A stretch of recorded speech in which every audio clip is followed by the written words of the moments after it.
Olá, boa noite. Seja muito bem-vindo, você que nos acompanha pela Rádio Espírita do Paraná e pela Rede Mundial de Rádios Espíritas.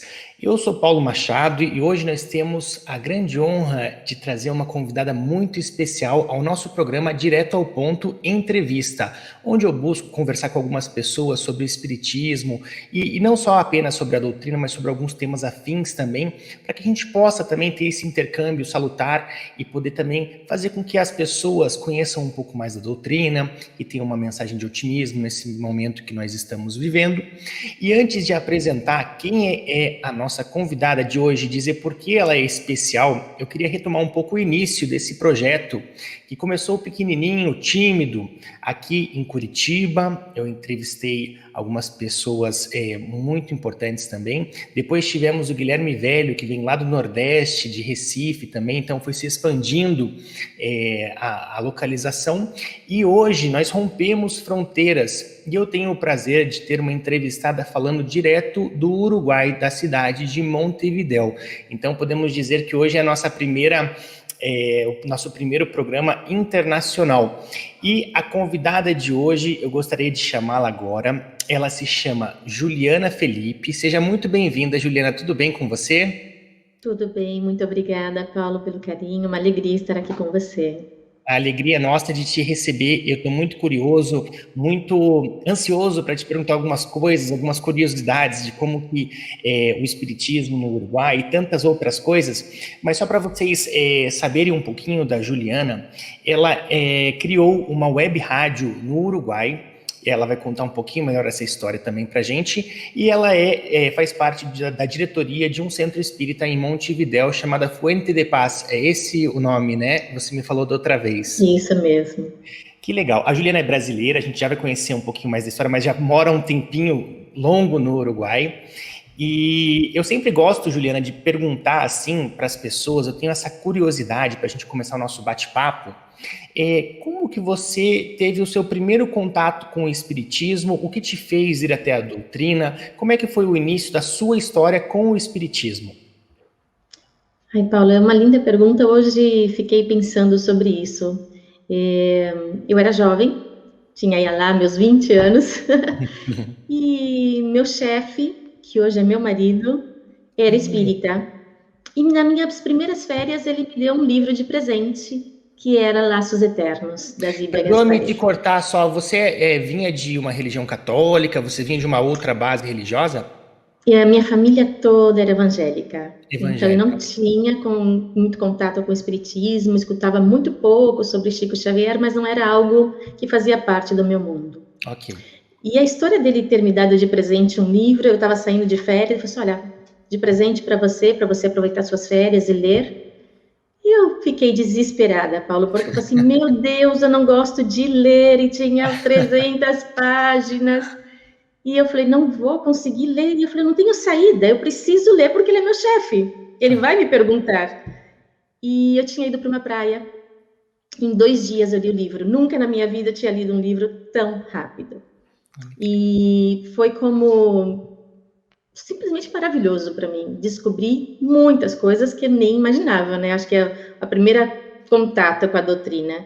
E a partir Acho que as dali eu pessoas estão comecei. curiosas saber qual é o livro, assim, se você puder falar mais sobre o livro. O livro foi Laços Eternos, da Zíbia Gasparetto. Era um romance. Que legal. Que faço um parênteses aqui, né? Às vezes eu tenho muito claro, eu sempre recomendo, e a gente sabe que os principais livros que a gente tem que indicar são as obras básicas, é daí onde todo espírita deve partir. Mas às vezes, em alguns determinados momentos da vida, ler um romance ajuda. Foi acho que a porta de E entrada, na verdade, é né? uma Então, porta de tem o seu entrada. papel muito importante também, os romances, né? Exatamente. Então, às vezes, quando eu me deparo com situações de pessoas que eu sei que não vai pegar o livro dos espíritos ou não vai se entusiasmar com o evangelho, eu, para dar uma entrada, eu recomendo algum romance. Que legal. Bom, e terminei lendo, terminei indo para a doutrina, comecei a estudar, já morando ainda no Brasil, né? Uhum. Isso já faz muito tempo. E foi assim que eu conheci a doutrina. Que legal. Eu imagino que não é também porque você leu um livro da Zíbia Gasparetto que você deixou de ser evangélica e passou a ser espírita instantaneamente, né? Houve todo um processo. Como é que foi esse processo de você ir conhecendo, assim, penetrando a doutrina? Então, Paulo, eu era de família evangélica, mas eu já estava algum tempo afastada de. Não me convencia muito. Eu Aham. tinha sido criada por uns 3 aninhos, muito pequena, com 7 anos. Minha mãe teve que me internar num colégio interno, um internato mesmo, e era católico. Então, foi para mim uma experiência nada positiva da minha infância, nesse tempo que eu tive nesse colégio. E quando saí daí, me deparei que minha mãe, minhas tias, eram evangélicas. E eu fui Aham. muito tempo também numa coisa meia obrigada, né? Aham. Que se você tinha que seguir aqueles parâmetros, aquele domingo de ir na escola também dos Dominical, jovens, o dominical, culto. e o culto dominical de manhã, e de noite com os parentes, né, também no culto dos grandes. Então, eu já tinha deixado de ir. Na Aham. verdade, eu já tinha deixado de ir, mas era a minha base, né? Então, o espiritismo era algo para mim muito longe, que eu Aham. não tinha conhecimento nenhum mesmo.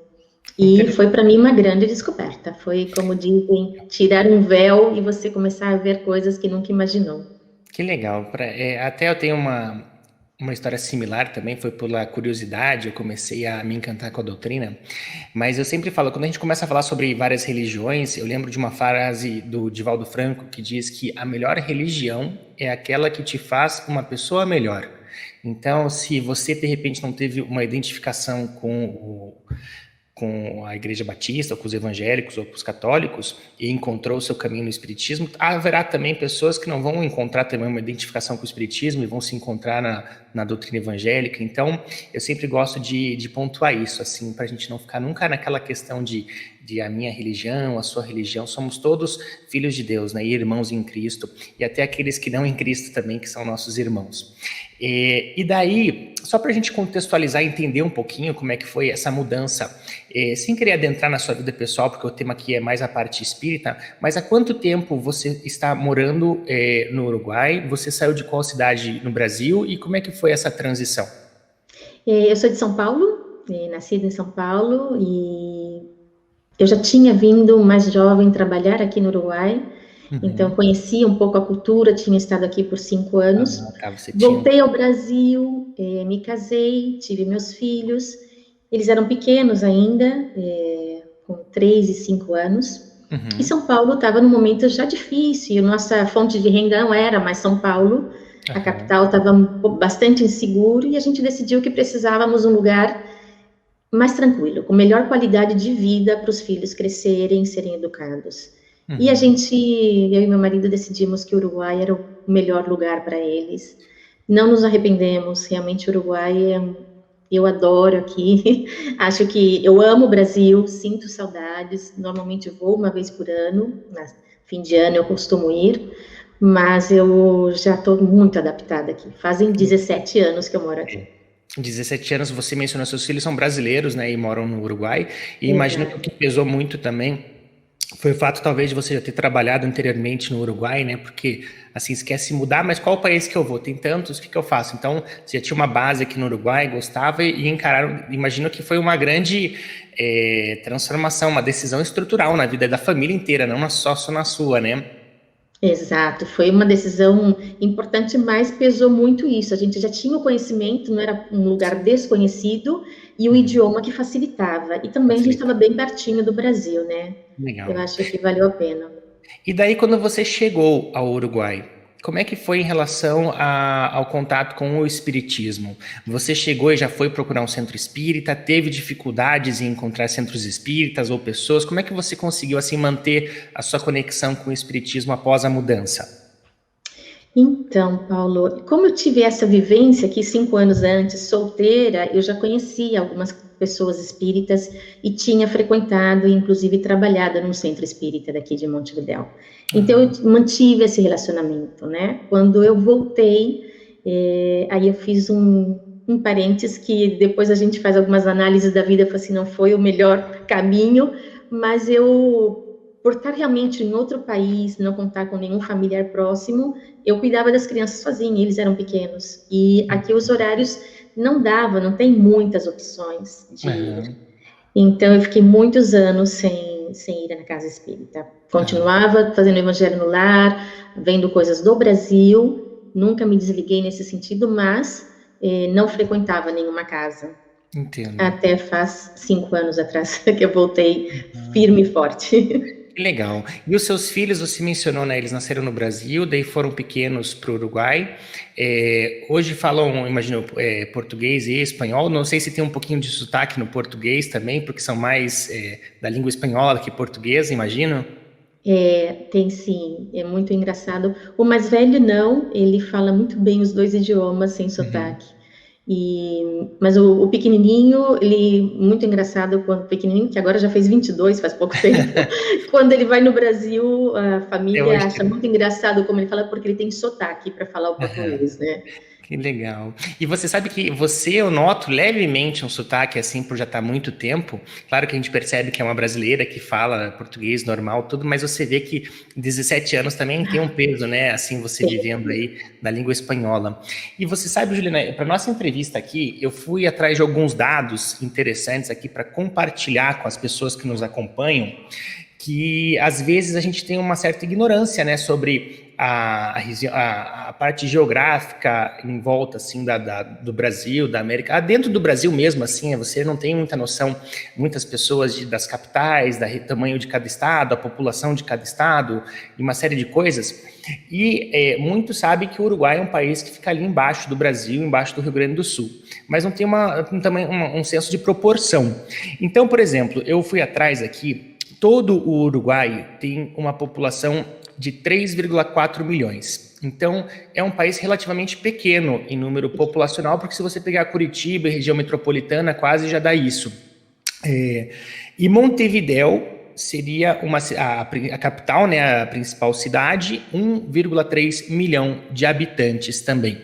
Uma outra coisa que eu achei interessante é que a gente sabe também que a Argentina é grande, que tem Buenos Aires, que tem Montevidéu no Uruguai, mas às vezes a gente, depois até convido as pessoas a verem no Google Maps ali como é que Montevidéu é muito pertinho de Buenos Aires pelo mar ali, pelo Rio da... Não é mar, na verdade, o Rio da Prata, né, del Plata.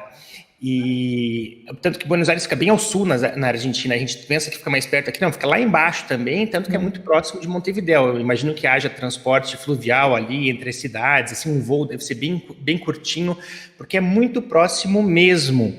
E em relação ao Uruguai, o que você poderia contar um pouquinho para a gente, assim, que tem uma curiosidade? Eu gostaria muito de conhecer o Uruguai um dia, assim, em relação... Tem Punta del Este, que também é muito famosa, né? Tem cassinos também, né? Uma coisa diferente aqui do Brasil. Mas, assim, em relação a pontos turísticos ou em relação às diferenças assim da vida, do cotidiano no Uruguai e no Brasil, o que você poderia dar uma degustação assim um pouquinho do gosto da vida no Uruguai para nós brasileiros? Então, Paulo, olha, o Uruguai, eu acho um país muito tranquilo para morar, as pessoas têm uma qualidade de vida comparado com São Paulo, né? Eu não tive o prazer de viver ou estar algum tempo em Curitiba, mas uma qualidade de ar que não tem comparação. Aqui como você mesmo disse, a gente tem que nos separa Montevidéu de Buenos Aires e apenas o Rio de la Plata, só que ele tem uma extensão tão grande que você pensa que é mar, e aqui eles usam as praias, toda a costa, tem uma costa bem grande, no Brasil acho que fala calçadão, que é a nossa Calçadão. Rambla, aqui é Rambla, é hermoso, Caramba. é muito bonito, tem 25 quilômetros para poder correr e fazer caminhadas, toda Em Montevidéu, Montevidéu, aí no calçadão de Montevidéu, digamos. calçadão de Montevidéu. Que Né, é um legal. ponto turístico, é a parte mais bonita, desde a hora que você sai do aeroporto, as pessoas normalmente já buscam a parte da costa, né, e já vem beirando todo o rio. E a gente comete esse deslize, porque eu também achava que era um mar, eu falei assim, isso é tão grande, tem onda, só que não tem as nossas ondas. Mas tem um pouco de onda, tem um pessoal que gosta de surfar, Tem aquele ondas sky aí surf. no Uruguai? Não ondas como... Eles usam muito aqui aquele sky surf, acho que fala, Ah, que legal, você tem muito precisa vento. Tem Aham. muito vento, o Uruguai é muito ventoso, isso sim, Ah, muito legal. frio e muito vento. Pois é conhecido como um E país frio também, né? Porque a gente muito fala assim, a frio. Serra Gaúcha, assim, você vai, pega desde o Nordeste, aquele calor do Brasil vai descendo, vai ficando frio, e vocês, o norte do Uruguai é mais ao sul que o sul do nosso Rio Grande do Sul. Então você vê, já é um país Exatamente. assim que tem uma temperatura mais amena, né? É claro, e quando começa já o frio, já de Porto Alegre para baixo, já começa a chegar aqui também, frente fria lá, se passa algum ciclone, chega aqui também, é muito engraçado. A gente está bem próximo, as Aham. nossas fronteiras praticamente todas são com o Uruguai. E é muito Uhum. engraçado que por exemplo, você anda de carro 400 quilômetros, você já está no Brasil. O Uruguai Pois é é, pequenininho, como você dizia, né? Eu acho que o é, Uruguai é menor do que o Rio Grande do Sul. aham. E a população você viu aí no seu dado, Montevidéu é o, digamos, estado, né? Aqui tem 19 estados, que são 19 departamentos. Montevidéu é o menor, mas é onde tem maior densidade demográfica. A população Uhum. está toda aqui, poucas espalhada pelo resto do território, né? O Uhum. Uruguai produz uma carne muito boa, excelente. É famoso, Não né? sou de muito comer, muito famosa, mas eu não não é o meu forte. Quando eu cheguei aqui, até a gente tem essa coisa, ai, vamos comer aqui o assado, tem que comer, tem Churrasco que uruguaio, experimentar. né? É bem famoso, é realmente muito bom.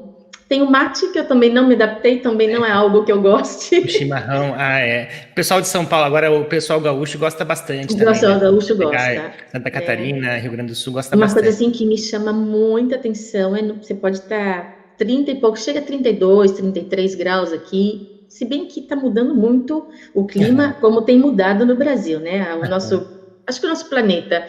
E os últimos verões daqui também têm sido bastante quentes, que não eram. E o pessoal toma mate quente, Aham. mesmo na praia. Eles vão para a praia com o mate, entendeu? Então me chama É, atenção. Eu achava que era uma coisa só pelo frio, e não. É não, é algo, um hábito, né? hábito. Todo É um dia. hábito.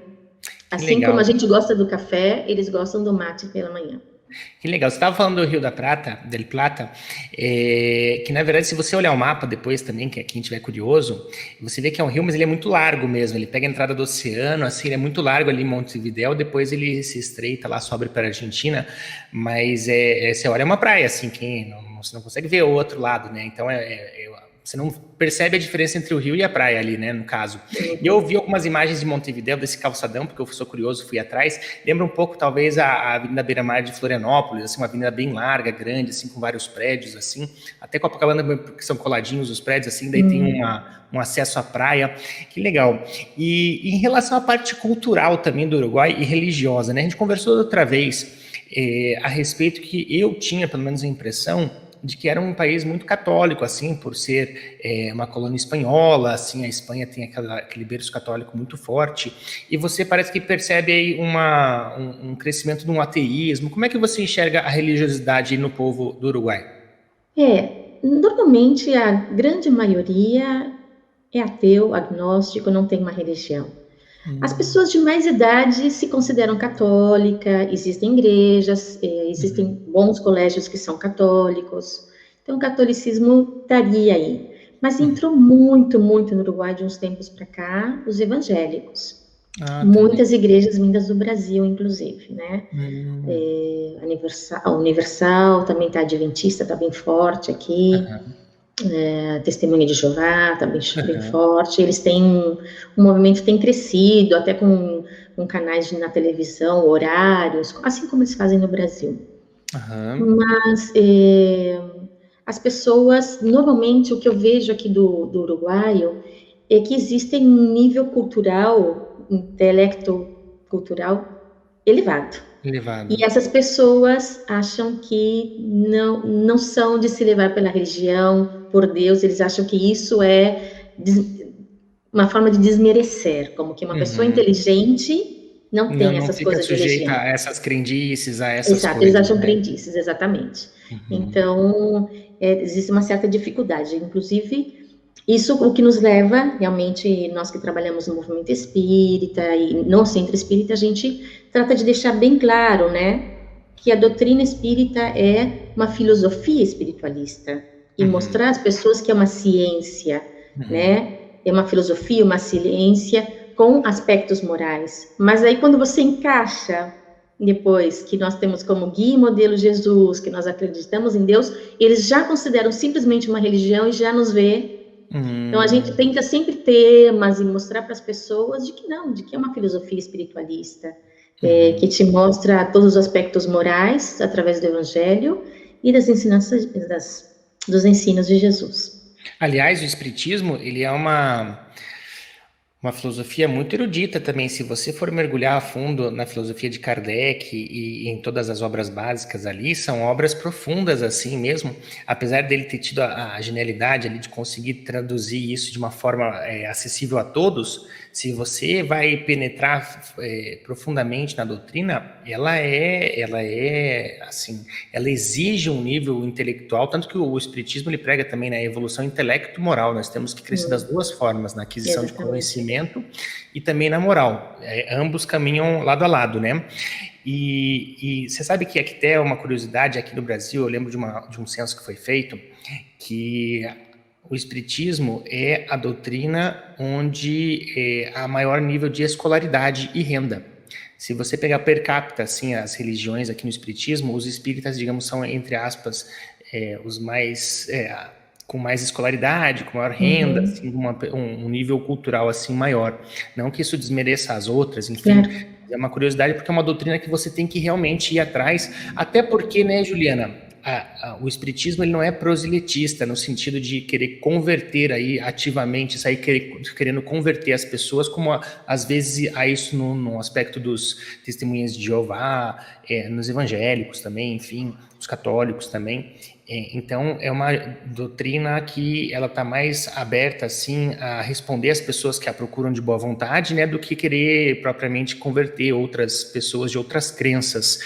E daí, falando sobre o espiritismo no Uruguai, né, então, se até os cristãos aí já estão também sofrendo, digamos assim, essa resistência do ateísmo pela geração mais jovem, que eu acho que também é um movimento assim mais também planetário, assim, de certa maneira, né? Eu acho que a gente trabalha em ciclos, né? Então, assim, teve uma época que a Igreja Católica cometeu seus excessos terríveis, daí o pessoal falou, chega, vamos pro iluminismo, vamos já para uma coisa mais científica, daí agora parece que houve um excesso de materialismo, daí depois as pessoas buscaram de novo a espiritualidade, daí agora tem uma nova geração também que está com outras ideias, enfim, a gente vai vivendo nesses ciclos, mas a gente tem a confiança de que são princípios eternos, atemporais, né? Tanto princípios cristãos como espíritas, tanto que Kardec falou, né?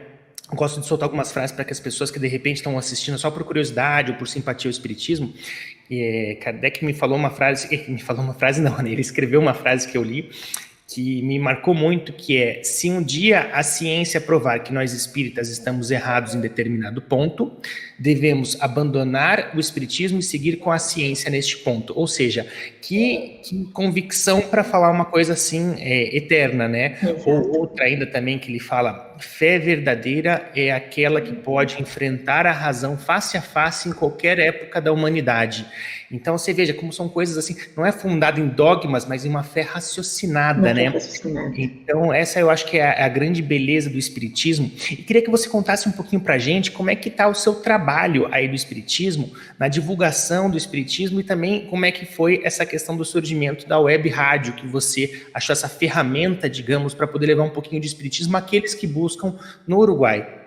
Exato, Paulo. Então, eu acho que, sem dúvida, são programações espirituais, que a gente, momentaneamente, né, tem esquecimento do passado, e me comprometi, porque as coisas foram surgindo muito naturalmente, eu não me sinto nem preparada, e sinto muita dificuldade com o idioma, porque se bem eu moro aqui 17 anos, a minha afinidade é com português, é assistir, acompanhar o movimento no Brasil, e eu não dava nem evangelho no centro espírita, mas com um pouco de conhecimento e no incentivo dos dirigentes, eu falei assim, bom, tá certo. A gente, escutei de um amigo nosso aí de trás das câmeras, que a gente tem que florir onde a gente foi colocado. E eu falei assim, é verdade, se eu tô aqui, tenho que florir aqui, tenho que fazer o meu melhor. E surgiu a ideia da web rádio, eu simplesmente era trabalhadora do centro espírita, havia retornado com com muita vontade de realmente de ajudar o movimento, de ajudar a casa espírita. O movimento não, mas trabalhar bastante na casa espírita que eu estou. Porque aqui a gente tem dificuldade, Paulo. O movimento aqui é pequeno e somos poucos trabalhadores. O dia que a casa espírita está mais cheia e que a gente trouxe alguém de fora, a gente pode chegar a 35, 40 pessoas. Uhum. No nosso dia a dia, nós temos 15 a 20. São grupos pequenos, né? Mas isso lembra também um pouco o cristianismo primitivo também, que as pessoas se reuniam em pequenos grupos, ali até porque não podiam se reunir também abertamente, mas também tem uma vantagem nisso de ter uma coisa mais acolhedora, mais íntima também, para vocês poderem trabalhar a palavra do espiritismo, né, do evangelho. Exato, exato. Então, a gente somos pouquinhos e somos sempre os mesmos trabalhadores que vamos nos desdobrando porque tem que fazer, incentivando aqueles que vão chegando, que depois que passa essa fase de acolhimento, de conhecimento, vai brotando essa vontade que tem que brotar também, né? Cada um tem seu tempo. Sim. A gente não pode exigir que o outro produza o mesmo que a gente faz, porque isso tem que nascer, né? Querer ajudar a casa espírita. E você sabe, até porque o Uruguai, apesar de ser pequeno, né, que a gente mencionou, entre aspas, assim, ele é uma presença no mundo muito grande, até por conta do futebol, que é uma ferramenta que populariza muito, né, as nações, assim, então você pega aí, tem vários, o Soares, o Cavani e tantos outros aí, grandes nomes da história do Uruguai, ganhou 2 Copas do Mundo, apesar de que foi lá atrás, né, 34 e 38 as primeiras, mas assim... Você nem me fala de 1950. Também, teve... É verdade. E tem esse trauma na história brasileira, né? Então eu falei errado, na verdade, que o Uruguai ele é bicampeão, ele ganhou acho que 34 e 50, então, e 38 acho que foi a Itália, alguma coisa assim. Mas assim, são poucas pessoas aí, né, em relação à questão, poucas casas espíritas, poucas pessoas. Então você veja, Juliana, você é uma emissária do espiritismo, digamos, em uma nação importante, conhecida mundialmente aí, e se você não fizer isso, como o nosso amigo Rodney, que está por trás das câmeras, digamos, você é uma luz do espiritismo numa nação importante. Então, apesar de serem poucos os trabalhadores, de repente há um terreno fértil, latente aí ainda, que prestes a ser explorado, até para as pessoas também que não conhecem muito sobre o espiritismo, em relação a por que o espiritismo floresceu no Brasil, né? Hoje o Brasil é a maior nação espírita do mundo, disparada, assim, apesar de ter nascido na França, ele encontrou um terreno fértil para florescer aqui no Brasil, e tudo isso é a programação divina, né? Como a gente estuda. Mas eu trouxe alguns dados também, Juliana, que são interessantes. Os dados são antigos, porque a gente não tem dados novos, são de 2010, do censo de 2010. Hoje deve ser bem mais, mas à época... oficialmente havia 4 milhões de espíritas no Brasil. Espíritas declarados. De simpatizantes, são 40 milhões, uma população muito grande. Eu levantei aqui também que, à época, em 2010, havia 14 mil centros espíritas no Brasil. Então, é um número muito grande, né? Aí no Uruguai, eu imagino que a gente deva contar nos dedos. No mundo, estima-se, porque essas metodologias também são contestadas, né? É difícil você medir exatamente o número de religiosos de cada doutrina, de cada religião, mas estima-se que no mundo há entre 15 e 20 milhões de espíritas, sendo que a grande maioria está aqui no Brasil. E para você ter uma ideia, isso seria uma população maior do que os judeus. A gente fala tanto no judaísmo, né, que é uma das 3 religiões aí monoteístas base da nossa cultura. Há mais espíritas no mundo do que judeus, se você levar em conta esses dados que foram levantados. Mas o que eu queria chamar a atenção aqui para você, Juliana, é que há uma vantagem muito grande aí no Uruguai, que é a questão da língua espanhola. Por quê? Eu levantei aqui também que a língua espanhola é a segunda mais falada no mundo em países nativos, assim, de pessoas nativas. São 460 milhões de pessoas que falam de maneira nativa espanhol, sendo que são 538 milhões que falam ao total. É uma população enorme. Então, apesar de você estar aí no Uruguai e você, hoje, com o advento da tecnologia, onde nós podemos aqui transmitir para o mundo inteiro a rede mundial de rádios espíritas aqui, você podendo levar um pouco de espiritismo em espanhol já se torna algo muito valioso, porque ele se torna acessível potencialmente a uma população de 500 milhões de habitantes. Então, como é que funciona um pouquinho o trabalho da web rádio? O que você passa? Quais são as formas que você encontra de poder divulgar o espiritismo ou promover o espiritismo aí no Uruguai e na língua espanhola? Ai, Paulo, super interessante os números que você me passou, fiquei feliz. Realmente, a minha preocupação como coordenadora da rádio é de que rádio seja em língua espanhola, porque tinha que ser assim. Web rádios espíritas em português, tem muitas, muito bom material, bons programas, quer dizer, assim como a doutrina está muito forte aí no Brasil e é o maior país onde tem espíritas, isso reflete também na quantidade de trabalhos bons produzidos pelas web rádios, né? A minha dificuldade e foi no Brasil onde eu encontrei ensinos de como começar, porque eu comecei do zero. Eu não tinha ideia nem o que era um MP3. Um MP3 eu sabia o que era, mas eu não tinha ideia de nada. E eu falei, meu Deus, e a ideia surgiu de um companheiro espírita daqui também, do Uruguai, o Rubem, e ele teve a ideia, ele é muito, assim, entusiasmado com a doutrina, com divulgar, e eu falei assim, gosto da ideia, vamos, então tá. E tivemos organizando por bastante tempo. Essa história eu gosto de contar, porque é para a gente ter a certeza de que quando as coisas estão primeiro programadas no plano espiritual, depois as coisas vão caminhando aqui embaixo. E aí, voltando a falar do idioma, a gente sempre teve muito claro que a gente, se bem conseguimos muito apoio do Brasil, eu faço parte com a Web Rádio Espírita Uruguai, a rádio que a gente criou aqui, com o nome do país. A gente faz parte de um grupo, um Pool Brasil de web rádios, fazemos parte da rede mundial de emissoras espíritas, que é como uma união de rádios para a gente compartilhar material, para a gente se apoiar, para a gente crescer juntas. Mas a gente sempre falou assim, não, mas o nosso foco, o nosso objetivo é criar e ter material em espanhol. E por isso a gente buscou pessoas aqui que quisessem ajudar, são pouquíssimos os trabalhadores. Aí a gente buscou pessoas uruguaias, ou que tivesse afinidade com o Uruguai, ou que a gente tivesse conhecimento, que tivesse fora. Então eu tenho 2 pessoas que estão, 2 não mais, que moram na Espanha e estão gravando pra gente programas. E a gente foi oferecendo, a gente enviou uma carta para a Federação Espírita da Espanha, a gente vai tentando se comunicar, a gente conseguiu contato com uma rádio na Colômbia, existe uma rádio espírita colombiana que já tem 10 anos, e a gente está tentando crescer, mas eu fico feliz de saber que já tem chegado em lugares que eu nem imaginava.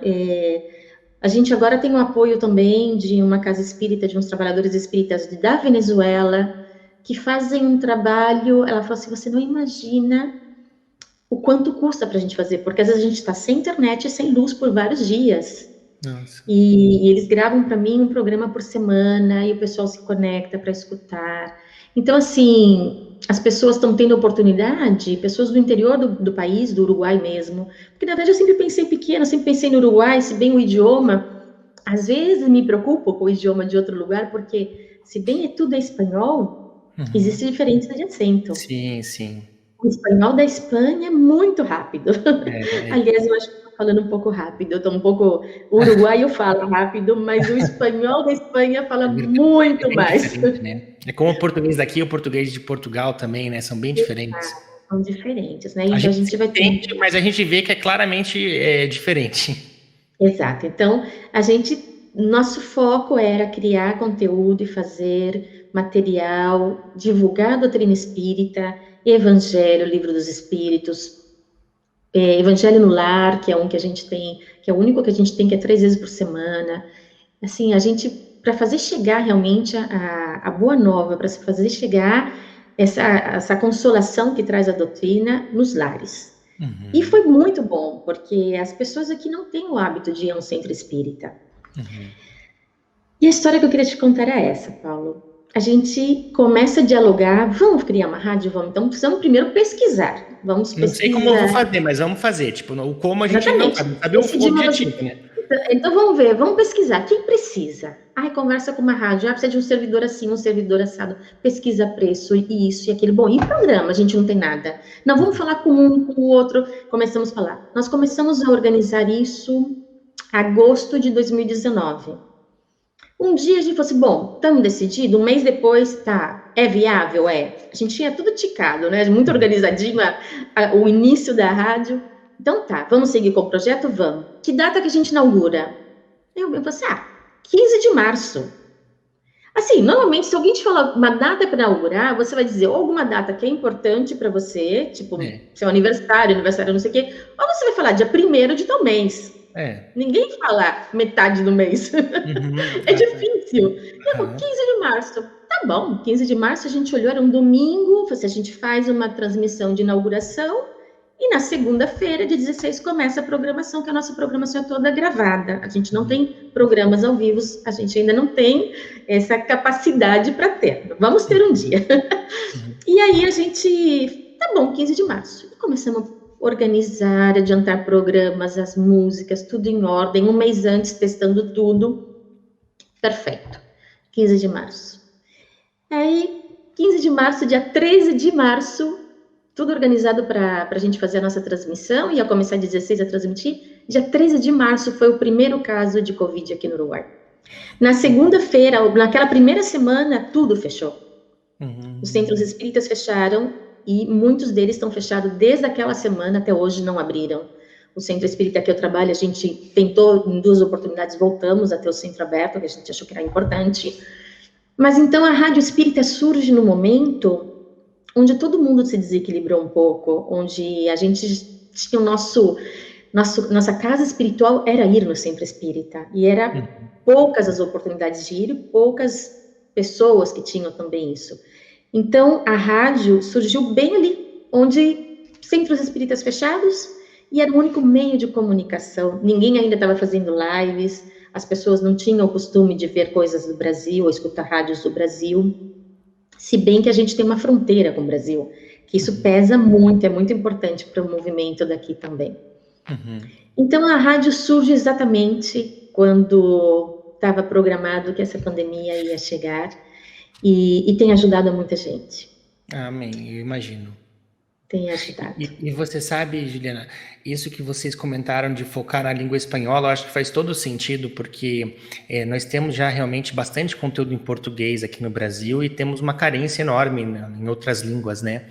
Então, focar assim, de vocês poderem levar essa doutrina em um idioma tão importante para a humanidade aí, que é a segunda língua mais falada aí, se você levar em conta a questão nativa, eu acho que é uma missão muito linda e com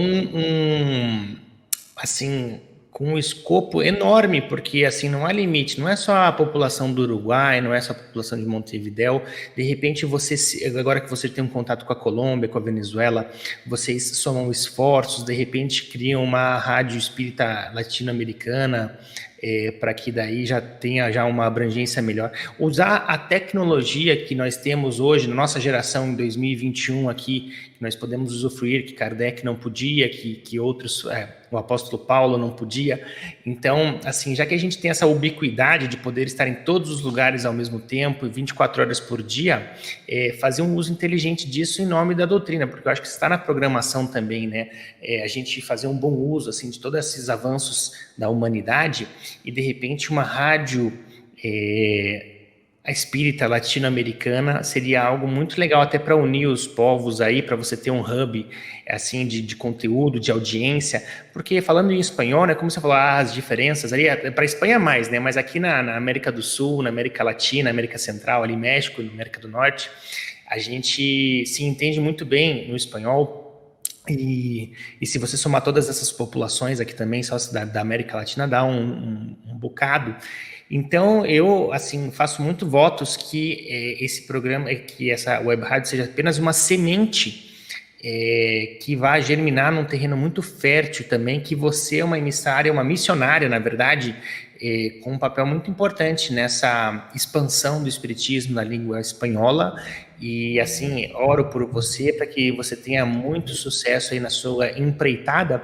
E queria, já chegando na parte final aqui do nosso bate-papo, que você falasse para as pessoas como elas podem conhecer mais, ouvir a programação da rádio, conhecer as músicas, não só as músicas, o que é gravado, como é que acessa e o que a pessoa vai encontrar lá quando ela acessar.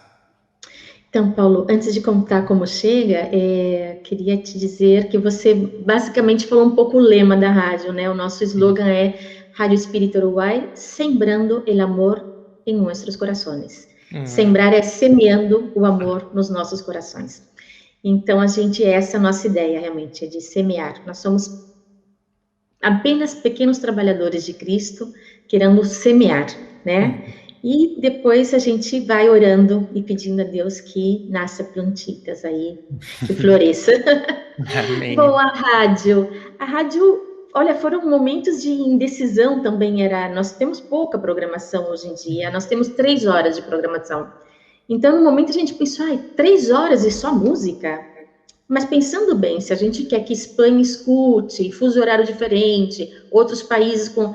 Não. Então, a gente decidiu que o ideal era ficar repetindo. E realmente deu um bom resultado, porque com a história do fuso horário, as pessoas estão escutando em horários diferentes. Sim. Então, eu tenho 3 horas de programação diária, 2 horas são em espanhol, e com 4 ou 5 programas, ou às vezes até mais, porque às vezes eu tenho programinhas que são mais curtos, de 15 minutos.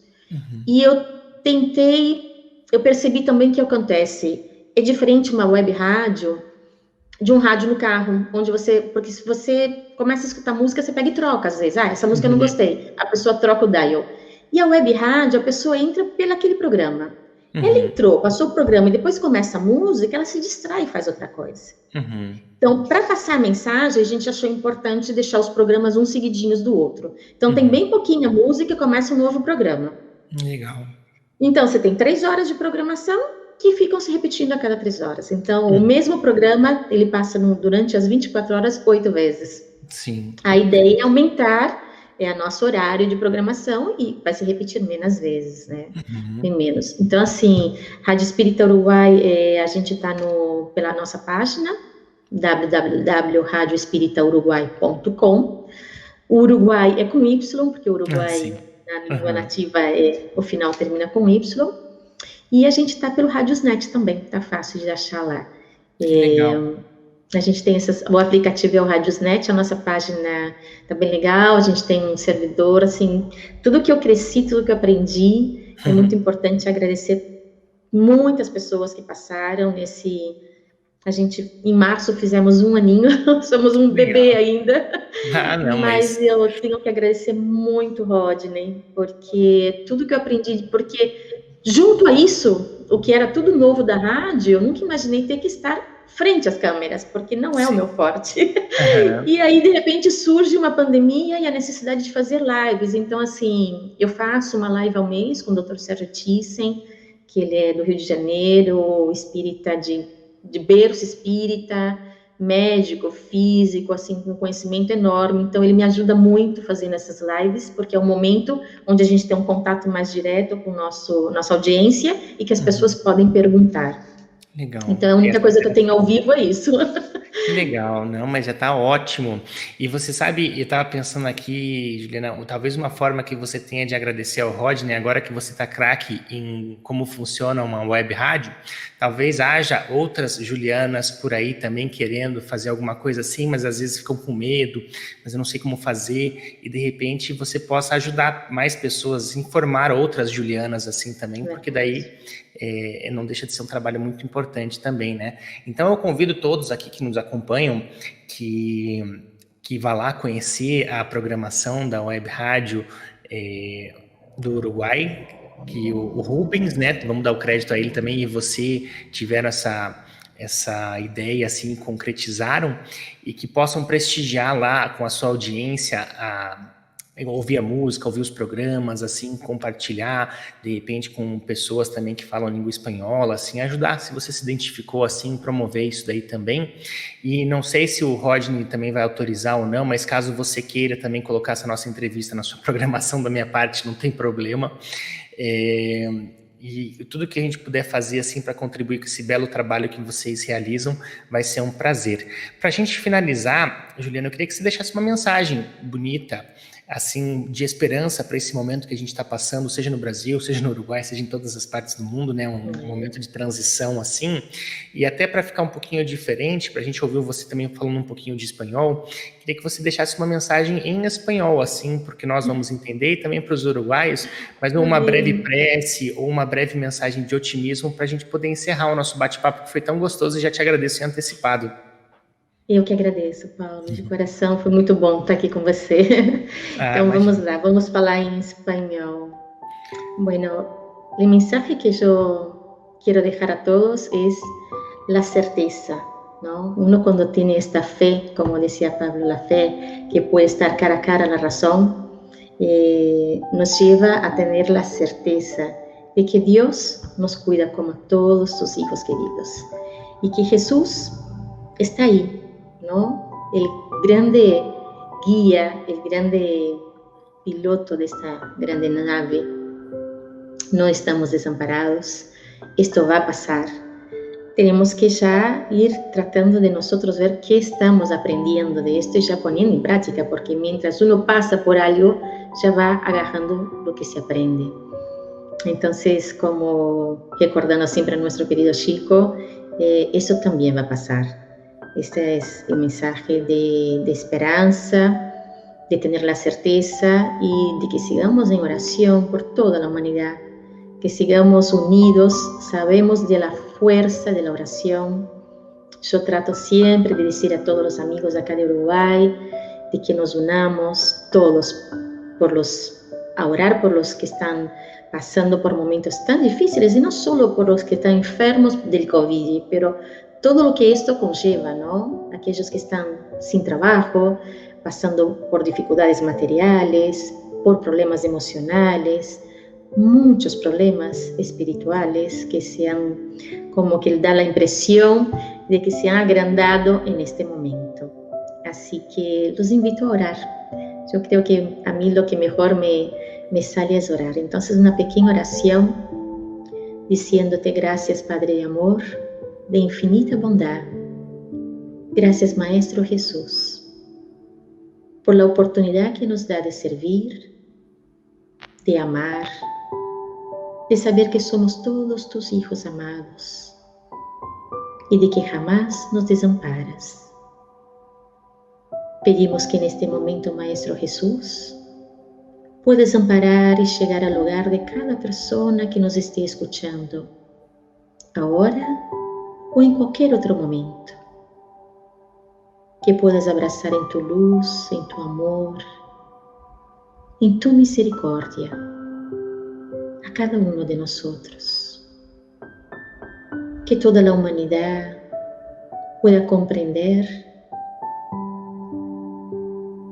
que tenemos en nosotros esa chispa divina, que somos inmortales, que aunque cuando lleguemos a pasar lo peor, que podemos imaginar que lo peor es desencarnar, es apenas el retorno a nuestro hogar, a nuestra verdadera vida. Que la paz, que la luz puedan parar a todos nosotros. Gracias, Maestro, y que así sea. Que assim seja. Muito obrigado, Juliana, de coração, encerrar com essa bonita oração, que com certeza levou muita luz e muito conforto a corações que nesse momento estão ansiosos por isso. E que esse momento que nós estamos passando também faça florescer em cada um de nós o que há de melhor, a solidariedade, a caridade, estender a mão a tantos que precisam, como você bem lembrou, não só aqueles que passam pela enfermidade, mas aqueles que perderam o emprego, que estão numa espiral negativa, psicológica, desmotivados, desiludidos, com dificuldades financeiras, com todos os tipos de chagas que essa transição que está ocorrendo acaba deixando com esse expurgo que está acontecendo. Então, muito obrigado também, um abraço carinhoso a todo o povo do Uruguai, nossos irmãos ali. Semana que vem nós teremos um bate-papo especial sobre transição planetária também. Convido a todos a acompanharem também para entender um pouco sobre a ótica espírita, esse momento que nós estamos vivendo. Mas conte sempre conosco, Juliana, muito obrigado, parabéns pelo trabalho que realiza, você é uma luz aí no Uruguai, como o Chico falou também para o Divaldo, que eles não podiam estar juntos porque ambos eram postes de luz e eles tinham que se espalhar para poder levar a luz a mais lugares. Então, que bom que você teve todo esse planejamento assim da espiritualidade para poder estar hoje aí no Uruguai, um lugar tão propício para você semear, como você falou, o amor nos corações e através disso que as pessoas conheçam também a doutrina espírita e a gente possa levar um bem e a luz de Jesus a todos aqueles. Muito obrigado a você que nos acompanhou, um grande abraço e até uma próxima oportunidade.